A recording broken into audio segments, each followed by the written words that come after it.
నమస్కారం. మైత్రి media health care కార్యక్రమానికి స్వాగతం. మన శరీరంలో జీర్ణ వ్యవస్థ అన్నది చాలా కీలకం. అలాంటి జీర్ణ వ్యవస్థలో వచ్చే ఇబ్బందులు, వాటికి తీసుకోవాల్సిన జాగ్రత్తల గురించి ఈరోజు మనకి వివరించడానికి ప్రముఖ laparoscopic general surgeon Pavan Kumar Dasari గారు మనతో పాటు ఉన్నారు. నమస్కారం డాక్టర్ గారు. అండి చెప్పండి సార్, అసలు ప్రోక్టాలజీ అంటే ఏంటి సార్? ప్రోక్టాలజిస్ట్గా వాళ్ళ ప్రాముఖ్యత ఎంతవరకు ఉంటుంది?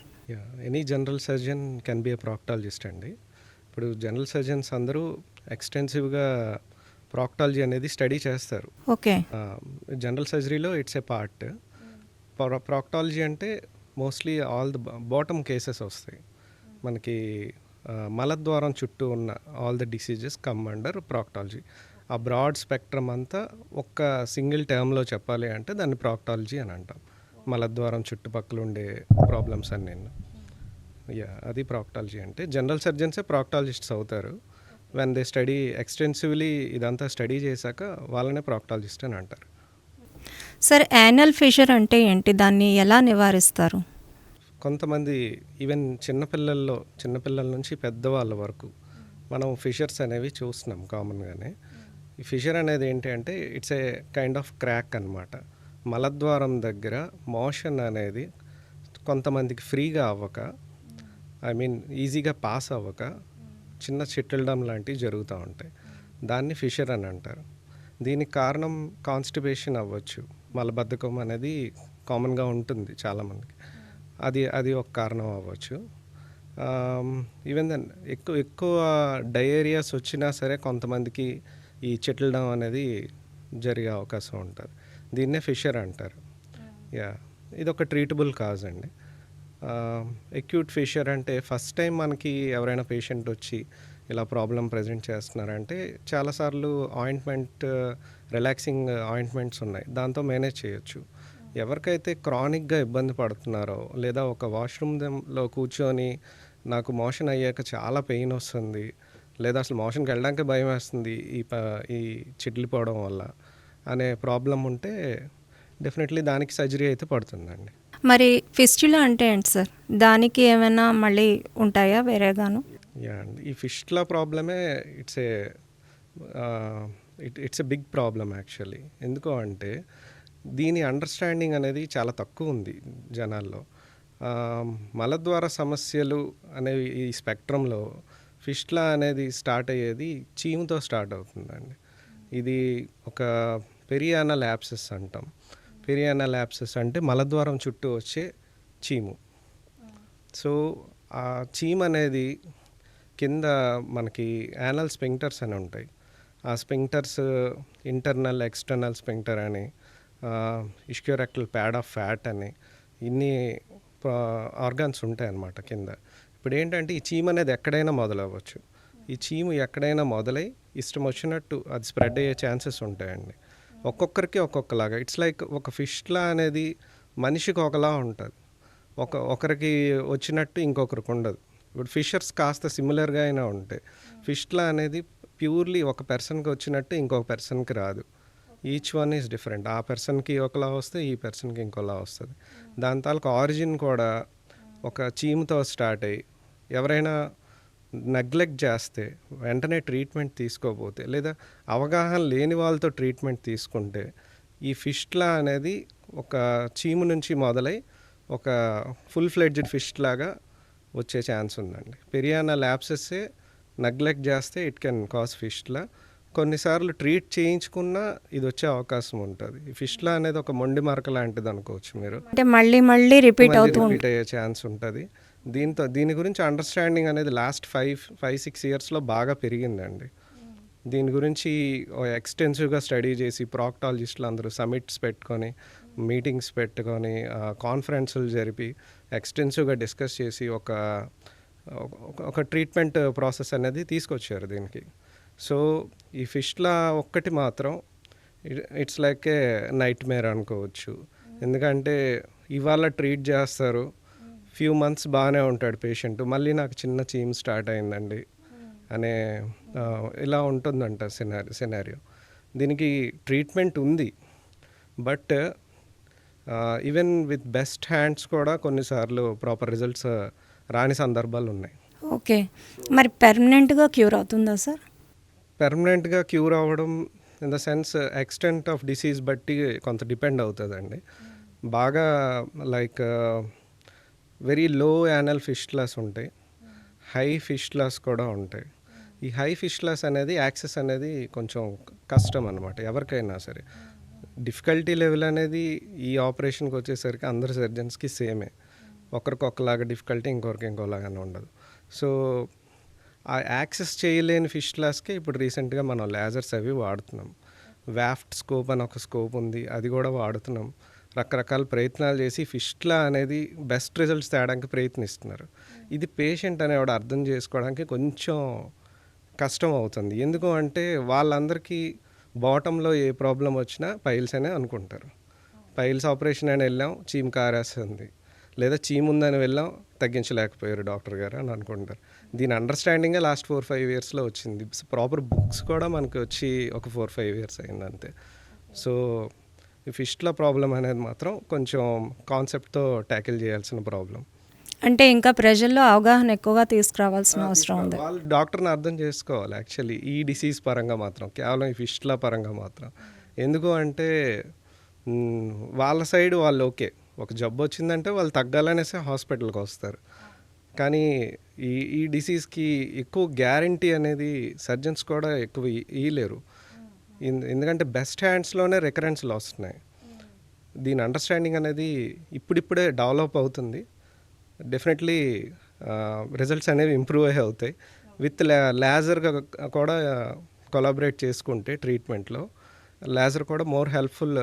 కొన్ని యాక్సెసిబుల్ కాని ఫిస్టులాస్‌లో లేజర్ కూడా బాగా హెల్ప్ అవుతుంది. ఇప్పుడు లేజర్ అనేది అదేమీ సూపర్ పవర్ కాదు. అది కూడా 100% ఇలా ట్రీట్ చేసేస్తదని కాదు. It is also a helping hand లాగా అనమాట.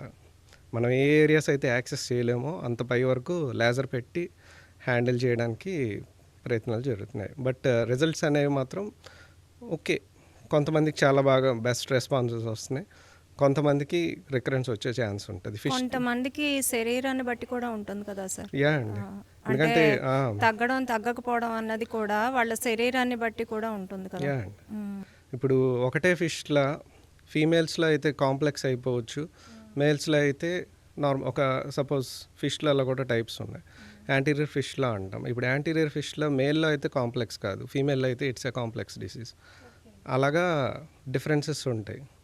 సో, ఈ ఫిష్లా ఒక్కటి మాత్రం పేషెంట్ మమ్మల్ని ఎక్కువ అర్థం చేసుకోవాలి. అప్పుడే కొంచెం ట్రీట్మెంట్ అనేది బెటర్గా ఇవ్వగలుగుతాం. సార్, పెరియానల్ యాబ్సెస్ అంటే ఏంటి?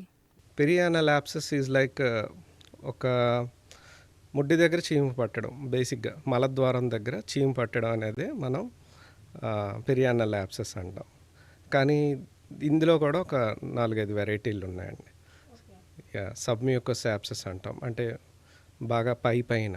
ఇంటర్స్పింక్ట్రిక్ యాబ్సెస్ అంటాం. ట్రాన్స్పింక్ట్రిక్ యాబ్సెస్ కూడా ఉంటుంది. ఇష్క్యోరెక్టల్ యాబ్సెస్ అని ఉంటాయి. 5 రకాలు అలా ఉంటాయి అన్నమాట. ఇప్పుడు వీటిలో ఏదైతే నెగ్లెక్ట్ చేస్తారో, ఇమీడియట్గా ట్రీట్మెంట్ చేసుకోరో, ఈ సబ్మ్యూకస్ యాబ్సెస్ ఫిష్లాస్ పెద్దగా కాజ్ చేయదు. కానీ ఇంటర్స్పింక్ట్రిక్ యాబ్సెస్, ఇష్క్యోరెక్టల్ యాబ్సెస్ ఇవన్నీ ఫిష్లాని ఒక లేటర్ డేట్ ఈరోజు చీమ్తో స్టార్ట్ అయినవి ఒక 4-5 నెలల్లో ఫిష్లాస్ అయిపోతాయి. సో, ప్రాపర్ ట్రీట్మెంట్ ఇప్పుడు ఎలా ఉంటుందంటే, ఒక యాబ్సెస్ అంటే చీమ్ అనేది బయట ఎక్కడైనా బాడీలో వస్తే ఒక గంట పెడితే తగ్గిపోతుంది, చీమ్ బయటకు వచ్చేస్తే తగ్గిపోతుంది అనేది బాడీలో మిగతా ఇంకెక్కడైనా సినారియో. బట్ మలద్వారం దగ్గరికి వచ్చేసరికి ఏంటంటే, అది ఫిష్లా ఫామ్ అవ్వకుండా కంట్రోల్ చేయగలిగినవాడు ప్రాక్టాలజిస్ట్. తన చేతిలో కూడా 100% ఉండదు. ఒక యాబ్సెస్ అనేది ఎక్స్టెన్సివ్గా స్ప్రెడ్ అయిపోయినప్పుడు తన చేతిలో కూడా 100% ఉండదు. బట్ తగ్గించగలడు. ఎక్స్టెంట్ ఆఫ్ ప్రాబ్లమ్ని, ఎక్స్టెంట్ ఆఫ్ రికరెన్స్ని ప్రాపర్ ట్రీట్ చేస్తే ఫిష్లా ఫామ్ అవ్వకుండా ఉంటుంది. సో, ఈ పెరియానల్ యాబ్సెస్ చీమే కదా, ఎక్కడ ఏదో ఒక డాక్టర్ చేత చేయించేసుకుందాం అనే ఫీల్తో కాకుండా దీనికి కూడా ఎక్స్పర్టైజ్ అనేది వచ్చింది ఇప్పుడు. సో, ఈ ప్రాక్టాలజిస్టులు అనేవాళ్ళు అది స్టడీ చేసి మన మలద్వారానికి ఎంత దూరంలో మనం అది డ్రైన్ చేస్తే ఈయనకి ప్రాబ్లం అనేది ఎక్కువ రాకుండా ఉంటుంది. లేదా అందులో కూడా కొన్ని ప్రిన్సిపల్స్ ఉంటాయండి. ఇటు నుంచి స్టార్ట్ అయిన యాప్సెస్ అటువైపుకి వచ్చేయచ్చు. యానల్కి అన్న మలద్వారం వెనక నుంచి కూడా కనెక్షన్స్ ఉంటాయి. ఇప్పుడు ఒక ఇష్కియో రెక్టల్ యాప్సెస్ అంటాం, అది ఒకవైపు స్టార్ట్ అయ్యి ఇంకో వైపు వచ్చేస్తుంది. అది యాప్సెస్గా ఉన్నప్పుడు ప్రాబ్లం లేదు, గంటలు పెట్టి తీసేస్తారు. అదే ఫిష్లా ఫామ్ అయినప్పుడు ఇటు నుంచి అటు కనెక్షన్ ఉన్నప్పుడు it will become difficult to handle. So simple disease అని అనుకుంటారు కామన్ పీపుల్. అది ఒక మొండి మరకలాగా మనలో వదలదనమాట అది ఇంకా. సో అది యాజ్ ఎర్లీ యాజ్ పాసిబుల్ సర్జన్ని కలవాలి, జనరల్ సర్జన్ని కలిసి. Most of the general surgeons are proctologist today. Base వాళ్ళ సీనియారిటీ బట్టి ఉంటుంది వాళ్ళు ఎలా చేస్తున్నారు అనేది. సో కలిసి ట్రీట్ చేయించుకోవడం, కాస్త ఈ ఫిస్ట్ల వరకు మాత్రం డాక్టర్స్ని పేషెంట్స్ కాస్త అర్థం చేసుకుంటే బెటర్ రిజల్ట్స్ ఇవ్వగలుగుతాం. పిలోనిడల్ సైనస్ అన్నది కూడా ఇలాంటి ఇబ్బందేనా, లేకపోతే ఇది వేరే రకం? పైలోనైడల్ సైనస్ అనేది మలద్వారంకి దగ్గరలో ఉండే డిసీజ్, కానీ మలద్వారానికి సంబంధం లేదు. ఈ పైలోనైడల్ సైనస్ అనేది ఎవరికైతే ఎక్కువ హెయిర్ ఉంటుందో, ముఖ్యంగా మేల్స్లో హెయిర్ ఎక్కువ ఉండేవాళ్ళు, భుజం మీద నుంచి బ్యాక్ అంతా కింద వరకు హెయిర్ ఉండేవాళ్ళు చాలామంది ఉంటారు. సో ఆ హెయిర్ అనేది స్లోగా పైనుంచి, హెయిర్ ఫాల్ ఈజ్ న్యాచురల్, పైనుంచి అలా కిందకి డ్రాప్ అవ్వడం, కరెక్ట్గా సాక్రమ్ బోన్ బటక్స్ మధ్యలో అది అక్కడికి వచ్చేసి అక్యుములేట్ అవ్వడం, అక్కడ పోర్స్ లాగా స్టార్ట్ అయ్యి అక్కడ చిన్న చిన్న కన్నాలు స్టార్ట్ అయ్యి అవన్నీ కమ్యూనికేట్ అయ్యి అదొక పైలోనైడల్ సైనస్ అంటాం, లేదా పైలోనైడల్ ఫిస్టులా అంటాం, అక్కడ ఫామ్ అవుతుందన్నమాట. సో ఈ పైలోనైడల్ డిసీజ్ అనేది ఫిస్టులాతో సంబంధం లేదు, మలద్వారంతో సంబంధం లేదు. మలద్వారానికి కొంచెం పైన రెండు బటక్స్ మధ్యలో స్టార్ట్ అవుతుంది. ఇది కొంతమందికి వెరీ తక్కువ మోతాదులో ఉంటుంది, కొంతమందికి ఎక్కువ డిసీజ్ వచ్చే అవకాశం ఉంటుంది. దీనికి సర్జికల్ ట్రీట్మెంట్ ఒకటే ఆప్షన్ అండి. దీనికి కూడా లేజర్ యూజ్ చేయొచ్చు, బెటర్ రిజల్ట్స్ చూపిస్తుంది. ఫిష్లో అంత డేంజరస్ డిసీజ్ కాదు, కాంప్లికేటెడ్ కాదు, అంత కాంప్లికేటెడ్ కాదు. పైలోనైడల్ సిస్ట్ ఆర్ పైలోనైడల్ డిసీజ్ని బాగానే హ్యాండిల్ చేయొచ్చు. అలా అయితే పైల్స్, ఫిస్టులా, ఫిషర్స్ ఇవన్నీ ఒకేలా కనిపించే వేర్వేరే ప్రాబ్లమ్సా? ఇట్స్ ఎ స్పెక్ట్రమ్ అంతే. అది ఎక్కువ మంది పైల్స్ అనే అనేసుకుంటారు, అన్నీ కలిపి ఒకటే అనుకుంటారు, పైల్స్ అనుకుంటారు. అవన్నిట్లో పైల్స్ అనేది సింపుల్గా హ్యాండిల్ చేయగలిగే డిసీజ్. ఓకే, దాని మీద కాంప్లికేటెడ్ ఇవి ఫిషర్ కానీ ఫిస్టులా కానీ. యా, ఫిషర్ పర్వాలేదు, ఫిస్టులా కాంప్లికేటెడ్. ఈ పైలోనైడల్ డిసీజ్ కూడా కొంచెం రాడికల్ సర్జరీ పడే అవకాశం ఉంటుంది, అంటే కొంచెం పెద్ద మోతాదులో కట్ చేసే సర్జరీ పడుతుంది పైలోనైడల్ డిసీజ్ కూడా. యా అండి. సార్, ఒక ప్రాక్టాలజిస్ట్గా మీకు రోజులో ఎక్కువగా కనిపించే ప్రాబ్లమ్స్ ఎలా ఉంటాయి? ఇవేనా, ఇంతకు మించి ఇంకేమైనా రెగ్యులర్గా కనిపించే ఉంటాయా ప్రాబ్లమ్స్? యా అండి, ఎక్కువ శాతం మంది మనకి మోషన్లో బ్లడ్ పడుతుందని వస్తారు, ఇది ఒకటి కామన్గా ఉండేది. సో ఇంకా మోషన్ ఫ్రీగా అవ్వట్లేదని చెప్పేవాళ్ళు ఉన్నారు. యా, ఎక్కువ శాతం ఇదే. కానీ ఈ బ్లడ్ పడడం అనేది కొంచెం జాగ్రత్తగా అనలైజ్ చేసి చూడాల్సిందండి. ఎందుకంటే మలద్వారం పైన పెద్ద పేగు తాలూకా చివరి భాగం ఉంటుంది, అక్కడ క్యాన్సర్ ఉండొచ్చు, దాని నుంచి బ్లడ్ పడతా ఉండొచ్చు. పేషెంట్ సింపుల్గా పైల్స్ అనుకుంటారు. మనం ప్రాక్టోస్కోపీ చేసి, ఒక proctoscopy can go up to 10 centimetres, ఒక 10 సెంటీమీటర్స్ వరకు నీట్గానే కనబడుతుంది. ఆ మార్జిన్లో ఏ ప్రాబ్లము లేదు అంటే మనం ఇంకా ఫర్దర్గా వెళ్ళాల్సి ఉంటుంది, సిగ్మాయిడోస్కోపీ చేయాల్సి ఉంటుంది.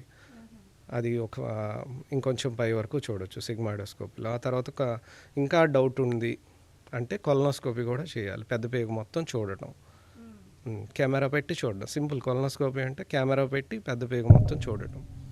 లూమినల్ సైడ్ అంటే లోపల నుంచి అంతా కనిపిస్తుందండి. మా పేగు బయట ఏదైనా ప్రాబ్లం ఉంటే కాంట్రాస్ట్ స్టడీస్ మనం చేయాలి, సిటీ స్కాన్స్ అవన్నీ చేయాల్సి ఉంటుంది. యా అండి.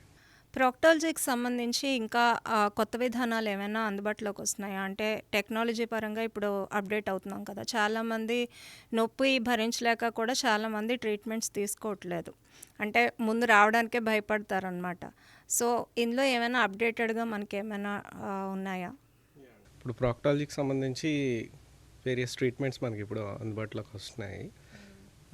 ముఖ్యంగా వాడుతున్నది లేజర్ ఒకటి ఎక్కువ వాడుతున్నారు.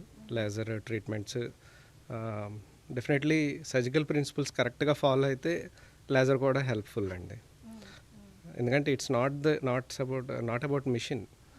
లేజర్ మిషన్ వచ్చింది కదా అని కాదు, సర్జికల్ ప్రిన్సిపల్స్ ఫాలో అవుతూ ఆ డిసెక్షన్స్ అన్ని కరెక్ట్గా చేస్తూ లేజర్ వాడితే లేజర్ ఈజ్ వెరీ యూస్ఫుల్. ఇంకా వాఫ్ట్ స్కోప్ అనే ఒక ఇన్స్ట్రుమెంట్ ఉందండి. ఇది కూడా వెరీ యూస్ఫుల్ ఇన్స్ట్రుమెంట్. ఇది వీడియో అసిస్టెడ్. డైరెక్ట్ ఫిష్ల లోపలికే ఒక స్మాల్ సైజ్ కెమెరా లాగా లోపలికి వెళ్ళి ట్రీట్ చేసి అబ్లేట్ చేసే విధానం అనమాట. ఆ లోపల నుంచి ఆ ట్రాక్ అంతా అబ్లేట్ చేసే విధానం.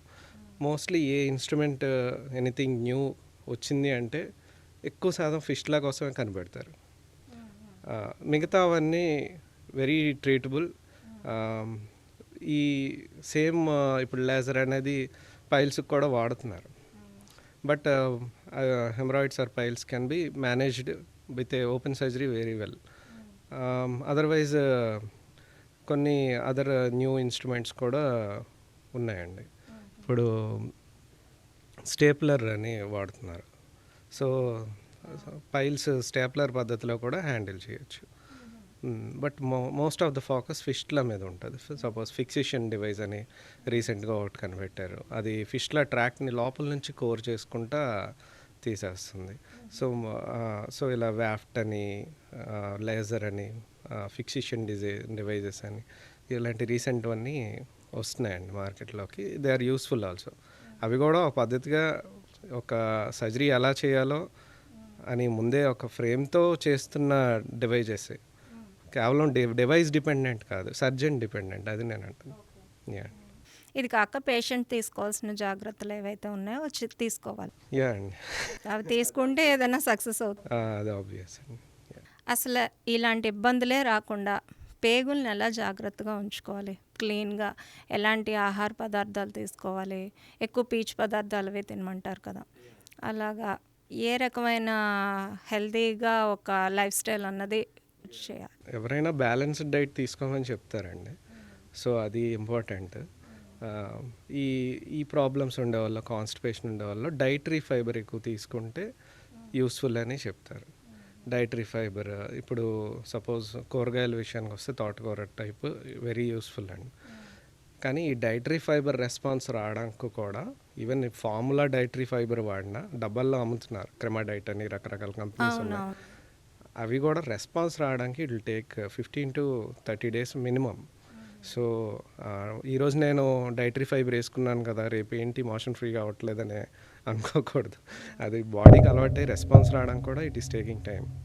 సో డైటరీ ఫైబర్ అనేది హ్యాబిట్యుయేట్ చేసుకుంటూ ఎక్కువ శాతం ఫోకస్డ్గా దాని మీద ఉంటే అది రెస్పాన్స్ వస్తుందండి. కూరగాయల రూపంలో అయినా సరే, తోటకూర కైండ్ ఆఫ్ తీసుకున్నా ఇట్ విల్ టేక్ టైం. మన బాడీ అలవాటు పడి ఇది తగ్గించడానికి కొంచెం టైం పడుతుంది. బ్యాలెన్స్డ్ డైట్ ఎవరైనా తీసుకోవాలి. బాడీలో ప్రోటీన్ తగ్గిన ప్రాబ్లమే, ఫ్యాట్ అనేది మినిమం ఉండాలి, అడిక్వేట్గా ఉండాలి. సో బ్యాలెన్స్డ్ డైట్ కంపల్సరీగా తీసుకోవాలి. యా అండి. సార్, మరి ఇలాంటి ప్రాబ్లమ్స్ ఏవి రాకుండా ఎక్సర్సైజెస్ వల్ల ఏమైనా యూజ్ ఉంటుందా? Exercises definitely useful. But most of ఈ బాటమ్ ప్రాబ్లమ్స్ వచ్చేది కాస్త బ్యాడ్ లక్ వల్లే అనుకోవాలండి. యా, ఎందుకంటే ఒక యాప్సెస్ నుంచి ఫిష్లా ఫామ్ అవుతుంది అని చెప్తున్నాం. ఇప్పుడు ఏంటంటే ఒక యాప్సెస్ రావడానికి కారణం ఏదైనా ఒక ఫుడ్ పార్టికల్స్ కానీ డైజెస్టెడ్ ఫుడ్ పార్టికల్స్ కిందకు వచ్చేటప్పుడు యానల్ గ్లాండ్స్ని వెళ్ళి అడ్డడం వల్ల స్టార్ట్ అయ్యింది స్టోరీ అంతా. ఆ గ్లాండ్ని బయటికి దాని తాలూకు సెక్రీషన్స్ రాకుండా అడ్డుకోవడం వల్ల అక్కడ స్టార్ట్ అవుతుంది స్టోరీ అంతా. అది ఎవరికి అలా వచ్చి ఆ పార్టికల్స్ వెళ్ళి అక్కడ అడ్డేస్తాయి అనేది ఇట్స్ ప్యూర్ బ్యాడ్ లక్, అంతే. అన్ప్రెడిక్టబుల్. సో మనం జాగ్రత్త తీసేసుకుందాం అంటే ఏం ఉండదండి. అది ఈ బాటమ్ కేసెస్ పరంగా మాత్రం యాప్సెస్ అండ్ ఫిష్లా అనేది ప్యూర్ బ్యాడ్ లక్. ఈ ఫిషర్ ప్రాబ్లం అనేది కంట్రోల్ చేయొచ్చు. ఈ డైటరీ ఫైబర్ పెంచుకొని కాన్స్టిపేషన్ మనకి రాకుండా కాస్త చేయొచ్చు. బట్ ఏదేమైనా ఈ బాటమ్ కేసెస్ అనేవి మాత్రం కాస్త బ్యాడ్ లక్ వల్ల వచ్చే కేసెస్ అండి. అలాగే అంటే నేనైతే విన్నాను, ఇది డిప్రెషన్ వల్ల కూడా మన జీర్ణ వ్యవస్థ మీద ఇంపాక్ట్ పడుతుందనేసి విన్నాను. అది తగ్గడం, నెక్స్ట్ ఏంటంటే వామిటింగ్స్ లాగో లేకపోతే ఇంకో రకంగా అది ప్రభావం చూపించడం అన్నది ఉంటుంది. అంటే మానసిక ఆరోగ్యం కూడా ఇది ఒక రకంగా ప్రభావం చూపిస్తుందంటారా? డిప్రెషన్ అనేది బాడీని మొత్తం సిస్టమ్ అంతా డల్ అయిపోతుంది బేసిక్గా. అలాగే గట్ కూడా డల్ అయిపోతుందండి డిప్రెషన్ వల్ల. మోస్ట్ ఆఫ్ ద డిప్రెషన్ ఉండే పేషెంట్స్ లేదా యాంటీ డిప్రెసెంట్స్ వాడుతున్న వాళ్ళు కాన్స్టిపేషన్ చాలా కామన్. సో డిప్రెషన్ అనేది మొత్తం బాడీ సిస్టమ్ అంతా డల్ అయిపోతుంది ఓవరాల్గా. ఏ సిస్టమ్ ఉంటే ఆ సిస్టమ్. అందులో మరి జిఐటీ కూడా ఉంది కనుక గట్ కూడా డల్ అయిపోతుంది. సో డిప్రెషన్లో ఉండేటప్పుడు బేసిక్గా ఎంత తింటున్నారో కూడా కొంతమందికి తెలియదు. కొంతమంది పూర్తిగా తిండే మానేస్తారు. 2 రకాల్లో ఉంటారు. మధ్యలో వ్యాక్సింగ్ అండ్ వ్యానింగ్ ఉంటుంది. మధ్యలో తను ఎంత తింటున్నాడో తెలియదు తనకే. కొంతమంది కంప్లీట్గా తిండి మానేసి కూడా ఆ సినారియోస్ కూడా ఉంటాయి. సో దీనివల్ల ఎఫెక్ట్ అయ్యేది గట్టే. ఫస్ట్ గట్టే ఎఫెక్ట్ అవుతుంది, తర్వాత మనిషి ఎఫెక్ట్ అవుతాడు న్యాచురల్గా. సో డిప్రెషన్ వల్ల చాలా వరకు కాన్స్టిపేషన్ వస్తుంది. సార్, పెద్ద పేగుల్లో క్యాన్సర్ అన్నది వస్తుంది కదా, దీన్ని ఎలా నివారిస్తారు? నివారించడం in the sense life style modifications initial childhood నుంచి ఒకలా ఉంటేనే ఇది కాస్త అంటే ప్రివెన్షన్ అనేది ఉంటుందండి. బట్ ఒక 30-40 ఇయర్స్ ఒక లైఫ్ స్టైల్ మెయింటైన్ చేసి సడన్గా నేను గుడ్ బాయ్ అయిపోతాను, నాకేమీ లైక్ అన్ని ప్రికాషన్స్ తీసుకుంటా అంటే ప్రివెన్షన్ అనేది కష్టం అండి. అలా ఉండదు. ఈ ఫ్యాక్టర్స్ ఏవైతే కాజ్ చేస్తున్నాయో అవి అవాయిడ్ చేయటమే దానికి ప్రివెన్షన్ అండి. ఇప్పుడు like cigarette smoking, alcohol consumption, ఈ గుట్కా అవి తీసుకోవడం వల్ల డెఫినెట్లీ పెద్ద పేగు క్యాన్సర్ వచ్చే అవకాశం పెరుగుతుంది. దాంతోపాటు రెడ్ మీట్, ఇప్పుడు మటన్ అనేది చాలా ఎక్కువ సార్లు కన్జ్యూమ్ చేయడం వల్ల కూడా ఈ పెద్ద పేగు క్యాన్సర్ అనేది వచ్చే అవకాశాలు ఉంటాయి. పర్టికులర్గా మన చుట్టుపక్కల విలేజెస్లో చూస్తే every week they are consuming mutton. So దానివల్ల పెద్ద పేగు క్యాన్సర్ మాత్రం పెరిగే అవకాశం ఉంది. ఈ గుట్కా కన్జంప్షన్ కూడా చాలా ఎక్కువ అగ్రవేట్ చేస్తుంది పెద్ద పేగు క్యాన్సర్ రావడాన్ని. ఎక్కువగా ఇది మగవాళ్ళలో కనిపిస్తుంది అంటారా? అండి, ఎక్కువ శాతం మెన్లో చూస్తున్నాము. ఎందుకంటే ఎడిక్షన్స్ అన్నీ మెన్లో ఎక్కువగా జెంట్స్కి ఎక్కువ ఉంటాయి కాబట్టి. మోస్ట్లీ గుట్కాతోనే ఎక్కువ ఛాన్సెస్ అండి పెద్ద పేగు క్యాన్సర్ రావడం. చాలామందిని అంటే రెట్రోస్పెక్టివ్గా చెక్ చేసినప్పుడు వాళ్ళకు ఉండే హ్యాబిట్ మోర్ దాన్ ఆల్కహాల్ ఈ గుట్కా హ్యాబిట్ ఉంటుంది ఈ పెద్ద పేగు క్యాన్సర్ వచ్చిన వల్ల. మరి ఇది ఐడెంటిఫై చేసిన తర్వాత ఎంతవరకు చాయిసెస్ ఉంటాయి మనం అందులోంచి బయటపడడానికి? అది కూడా లక్ బేస్డేనండి. అంటే ఎర్లీగా మనం తనకి తెలిసింది అంటే తెలియడం మోస్ట్లీ డాక్టర్ ద్వారా తెలియాలి. తనకు ప్రాబ్లం వచ్చినప్పుడు లైక్ కొంచెం బ్లడ్ పడుతుంది, లేదా అబ్డామిన్ పెయిన్ వస్తుంది, లేదా ఆల్టర్డ్ బౌల్ హ్యాబిట్స్. అంటే రెగ్యులర్గా తను ఉండే సినారియో ప్రతి ఒక్కరికి ఒకటి ఉంటుంది. మార్నింగ్ నుంచి ఈవినింగ్ వరకు G8 అనేది ఒక్కొక్కరికి చాలా వరకు ఫిక్స్డ్ ఉంటుంది. ఆ బౌల్ హ్యాబిట్స్ అనేది ఆల్టర్ అవుతున్నాయి, అది కాస్త ముందే ఐడెంటిఫై చేసుకొని బ్లడ్ పెరియానల్ బ్లీడింగ్ కానీ ఏదైనా బ్లీడింగ్ రెక్టమ్ అంటే మోషన్తో కలిసి కూడా కొంచెం బ్లడ్ పడుతుంది.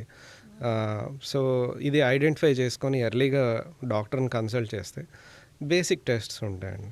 బేసిక్ టెస్ట్స్ దాంతోపాటు డాక్టర్కి వచ్చే సస్పిషన్ బట్టి కొలనోస్కోపీ చేసి చూస్తాం, కాంట్రాస్ట్ CT చేసి చూసి ఏదైనా ఎక్కడైనా ఒక లేషన్, ఎక్కడైనా ఒక క్యాన్సర్ లేషన్ ఉంది అంటే ఎర్లీగా అయితే సర్జరీ లైక్ ఎర్లీ స్టేజెస్లో సర్జరీ అయిపోతే ఇట్స్ వెరీ గుడ్ అండి, రిజల్ట్స్ బాగానే ఉంటాయి.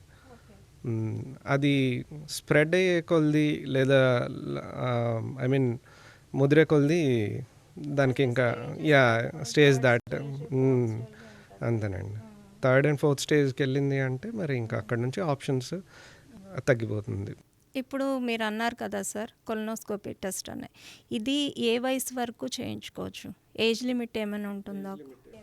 ఏజ్ లిమిట్ ఏం లేదండి, పెద్దవాళ్ళకి అసలు ఏజ్ లిమిట్ లేదు. చిన్న వాళ్ళ పిల్లల్లో నీడ్ ఉంటేనే మనం చేసి చూస్తాం. మోస్ట్లీ క్యాన్సర్స్ అన్నీ పెద్దవాళ్ళలోనే కనుక ఏజ్ లిమిట్ ఏం లేదండి, చేయించుకోవచ్చు. ఎప్పుడైనా చేయించుకునే ఆప్షన్ లేదు అంటే దానికి ఆల్టర్నేట్ ఆప్షన్స్ కూడా ఉన్నాయి. యా అండి. ఇదే కాకుండా ఇంకా వేరే రకంగా కూడా మనం ఐడెంటిఫై చేయొచ్చు అంటారు. అంటే 3D సిటీ కొలనోగ్రఫీ అని ఉంటుందండి. ఒకవేళ మనం ఈ కొలనోస్కోపీ చేయలేని పక్షంలో సిటీ ద్వారా కూడా చూడొచ్చు. యా. మరి పేగులకి, జీర్ణాశయానికి ఈ వీటికి కూడా వచ్చే క్యాన్సర్స్ ఏమైనా ఉంటాయా? అంటే పెద్ద ప్రేగు కాకుండా చిన్న ప్రేగులు ఉంటాయి కదా! జీర్ణాశయానికి వీటికి కూడా ఏమైనా వస్తాయా? యా అండి. From mouth to anal canal ఎక్కడైనా క్యాన్సర్ రావచ్చు. యా. స్టమక్ క్యాన్సర్స్ కూడా చాలా ఫ్రీక్వెంట్ అండ్ కామన్. ఈ ఈ బేసికల్ ప్రాబ్లం ఏంటంటే జిఐటి క్యాన్సర్స్ కూడా కొంచెం అగ్రెసివ్గానే ఉంటాయండి. సో ఎందుకంటే పొట్టలో ఈ ఆర్గన్స్ అన్నీ, ఇప్పుడు స్టమక్ ఉంది, స్టమక్ క్యాన్సర్ వస్తే దానికి చాలా స్పేస్ ఉంటుంది లోపల. ఇప్పుడు పొట్టలో నీళ్ళు చేరే అంటారు కొంతమందికి. ఎందుకు అంటే అక్కడ స్పేస్ ఉంది, చాలా ఎక్స్పాండ్ అవ్వడానికి స్పేస్ ఉంది. అలాగే ఇప్పుడు స్టమక్ క్యాన్సర్ ఉంది, పేగుల్లో క్యాన్సర్స్ వచ్చాయి, వాటికి ఎక్స్పాండ్ అవ్వడానికి స్పేస్ ఉంది. లిటరల్లీ క్యాన్సర్ అనేది పెరుగుతూ ఉంటుంది కదా, పెరుగుతూ ఉన్నదానికి మనకి స్పేస్ ఇచ్చాం అనుకోండి, ఆబ్వియస్లీ చాలా ఫాస్ట్గా పెరుగుతుంది. మనిషి అనేవాడు చాలా ఫాస్ట్గా ఎఫెక్ట్ అవుతాడు ఈ జిఐటి క్యాన్సర్స్ వల్ల. మరి వీటికి ఏమైనా వ్యాక్సినేషన్ ఉంటుంది సార్ ప్రివెంటివ్‌గా? ఉమెన్లో ఈ హెచ్పివి వ్యాక్సిన్స్ ఉన్నాయి క్యాన్సర్ ప్రివెన్షన్, కానీ ఈ పర్టికులర్గా స్పెసిఫిక్గా ఒక్కొక్క క్యాన్సర్కి దెర్ ఆర్ నో వ్యాక్సిన్స్ అండి. క్యాన్సర్ కూడా బ్యాడ్ లక్తోనే వచ్చేది. అంటే టోటల్ బాడీ మొత్తం ఎక్కడో ఒక దగ్గర వస్తుంది. అసలు అంటే ప్రివెంటివ్‌గా ఎక్కడా మనకి రాకుండా అలాగేమీ వ్యాక్సినేషన్ ఇంక వరకు రాలేదా? అలా ఏం లేదండి. మరి పుట్టిన పిల్లల నుంచి స్టార్ట్ అవుతున్నాయి క్యాన్సర్స్, ఎలా ఆపేస్తారు? సో ఆ ఛాన్సెస్ ఏం లేవండి. మీరు చెప్పిన ఇప్పుడు ఈ పెద్ద ప్రేగు క్యాన్సర్ గానీ, నెక్స్ట్ జీర్ణాశయంలో వచ్చే ఏ క్యాన్సర్ అయినా సరే జన్యుపరంగా కూడా వచ్చే అవకాశం ఉన్నదా? జన్యుపరంగా వచ్చే ఛాన్సెస్ ఉన్నాయండి. ఐ మీన్ జన్యుపరంగా మనం ట్రాక్ చేస్తే ఎల్డర్లీ మన ఫాదర్స్ నుంచి ముందు తాతల కాలం నుంచి కూడా అలాగా మనవాళ్ళ వరకు జన్యుపరంగా ఉండే క్యాన్సర్స్ ఉన్నాయి. యా. అలాగే చాలా మందిలో ఇన్‌కాంటినెన్స్ అన్నది ఒకటి ఉంటుంది కదా సార్! అది ఎందుకు ఎక్కువగా చాలా మందిలో కనిపిస్తూ ఉంటుంది? యా. ఈ ఇన్కాంటినెన్స్ గురించి చెప్పాలంటే అండి, ఇప్పుడు చాలా వరకు ఈ టాపిక్ వస్తే, ప్రాక్టాలజీ టాపిక్ వరకు వస్తే, సర్జరీ అయ్యాక ఇన్కాంటినెన్స్ వచ్చే ఛాన్స్ ఉందనే భయం అనేది జనాల్లో ఉంది. సో ఇప్పుడు ఏంటి అంటే ఈ బాటమ్ కేసెస్లో ఏంటంటే, ఈ ప్రాక్టాలజీ కేసెస్లో స్ఫింక్టర్స్ అనేవి ఇన్వాల్వ్ అవుతాయి. సో దాంట్లో ఆ సర్జరీ చేయించుకుంటే మోషన్ అనేది నాకు తెలియకుండా అయిపోతుంది, అంటే కింద వరకు వస్తుంది, వాష్రూమ్కి వెళ్ళేలోపు అయిపోతుంది. సో దాన్ని ఇన్కాంటినెన్స్ అంటారు. ఈ పీపుల్లో ఉండే భయం ఏంటి అంటే, ఈ ఆపరేషన్లు చేయించుకుంటే ఇన్కాంటినెన్స్ వచ్చేస్తుందేమో అని భయం. ఇదంతా ప్రాబ్లం మనకి గూగుల్ వల్ల వస్తుంది. వాళ్ళకు ఉన్న ప్రాబ్లమ్ టైప్ చేసుకొని చూసి ఇన్కాంటినెన్స్ గురించి చదివి ఎక్కువ భయపడి వాళ్ళు ముందే ఊహించుకొని భయపడుతున్నారు. దీనివల్ల ఏమవుతుందంటే వాళ్ళ ప్రైమరీ ప్రాబ్లమ్ వాళ్ళు ట్రీట్ చేయించుకోకుండా ఇంటి దగ్గర ఉండిపోతున్నారు. సో ఈ ఇన్కాంటినెన్స్ అనేది, సో అక్కడ ఉండే మనకి స్ఫింక్టర్ కాంప్లెక్స్లో ఒక రకమైన స్ఫింక్టర్, ఎక్స్టర్నల్ స్ఫింక్టర్ 40% కన్నా ఎక్కువ కట్ అయితే అప్పుడు వస్తుందండి డ్యూరింగ్ సర్జరీ. అది జరగాలంటే చాలా జరగాలి. అంత major dissections very less than 1% of ఈ కేసెస్లో ఉంటాయేమో. సో ఈ ప్రాక్టాలజీ కేసెస్లో పీపుల్కి మనం చెప్పేది ఏంటంటే, ఇన్కాంటినెన్స్ గురించి మీరు గూగుల్లో చదివి ఎక్కువ భయపడిపోయి మీకున్న ప్రైమరీ ప్రాబ్లం ట్రీట్ చేయించుకోకుండా ఉంటే ఇంకొంచెం పెరుగుతుంది. అది బాగా కాంప్లెక్స్ అయ్యే కొలది అప్పుడు ఆ ఇన్కాంటినెన్స్ ప్రాబ్లం అనేది ఇది రావచ్చు. సో ఎక్కడో రేర్‌గా వచ్చేది కాస్త మన భయం వల్ల వచ్చే అవకాశాలు ఎక్కువ. అలా కాదండి. ఇదే సర్జరీ కాంప్లికేట్ అయ్యే నార్మల్గా ఉండే సర్జరీని వదిలేస్తే, సింపుల్ ప్రాబ్లమ్ని వదిలేస్తే బాగా పెద్దదయ్యి మేజర్ సర్జరీ పడి అప్పుడు వచ్చే అవకాశం ఉంటుంది. సో మీరు మీ ప్రైమరీ ప్రాబ్లం ట్రీట్ చేయించుకోండి భయపడకుండా. యా, అది చెప్పేది. సర్కంసిషన్ అంటే సుంతి అంటారు కదా సార్! అది అసలు ఎందుకు చేస్తారు? దానివల్ల ఏమైనా ఇన్ఫెక్షన్స్ వల్ల తప్పించడానికి చేయడమా? లేకపోతే ఏంటి అసలు? ఎందుకు అది జరుగుతుంది? రిచువల్‌గా కూడా అది జరుగుతూ ఉంటుంది కదా! ఏంటది అసలు? ఇప్పుడు సర్కంసిషన్ అనేది రిచువల్గా కూడా చేస్తూ ఉన్నారు సర్కంసిషన్ అనేది.